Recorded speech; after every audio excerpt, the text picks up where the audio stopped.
Anything to add to that about hiring in general, and beyond that, perhaps retention once we get past that hiring process? Yeah, I mean, retention is the key, right? Especially now where there are so many options for people, especially when it comes to even building their own business, right? A lot of people, I don't know how many employers here have had an employee come to them and say, I'm actually just going to try to do something on my own for about a year and see how it goes. And you're just like, I'm losing such a great piece of talent here. Like, I don't want to let you go, but I also want to help you. I want to support you. What could I have done becomes the question in your head now. So for me, I mean, we're a team of about 33 people in Toronto. We're a fully remote team, by the way. And we were also pre-COVID. So now I kind of feel like everyone's copying us, and it just is like, come on, guys. We were here first. But the team itself, I think, has done a good job of working remote because of 3 reasons. Number one, tangibly, mental health is a huge priority for us. One of the things we do every 3 weeks on a Thursday is we have a hopes and fears session. We previously called it a paranoia session, and then it got renamed.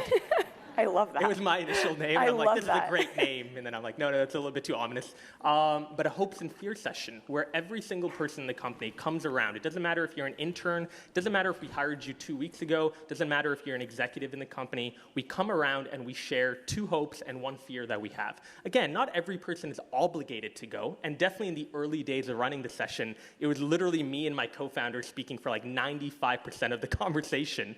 But what I love now is I'll do it, and I actually wouldn't even be talking that much, surprisingly.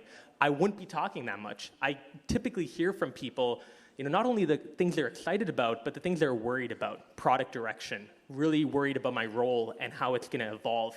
And candidly, especially when they started to see me open up about this stuff too, difficulty in fundraising during the pandemic, they would feel kind of comfortable to share their own paranoia, their fears as well. And it's a great way to go and follow up with someone right after as well on like a one-on-one or a breakout session after to kind of remedy that problem or figure out the next steps from there.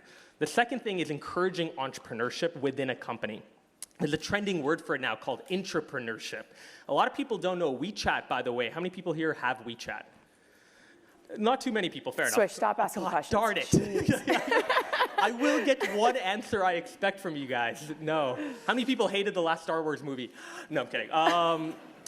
I do think WeChat is probably one of the most popular apps in the world. Obviously, because in China, you literally cannot go into that country without WeChat, because it unlocks bikes. You can buy movie tickets on it. You can order taxis through it. You can pay using it. It is like what Facebook Messenger is trying to be is what WeChat is. The cool thing about WeChat, which now makes up a majority of Tencent's revenue, is that was an idea that was pitched by an individual that had come into the company in their first year back in the mid-2000s. It's incredible to think of that. That idea wasn't even something that came from the top down. It was something that was created by an employee that came in and was like, I actually want to build what we want to call a super app, an app where you can do everything all in one.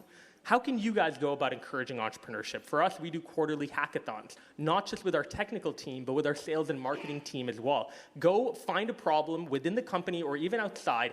Think about a solution for it. It has to be within our industry. And go ahead and pitch it to our executives. And we'll obviously vote on which idea is the best. And sometimes we actually do follow up with that idea to kind of see it all the way to the finish line. The final thing I will mention is content creation. Empower people like the Natalies in your company.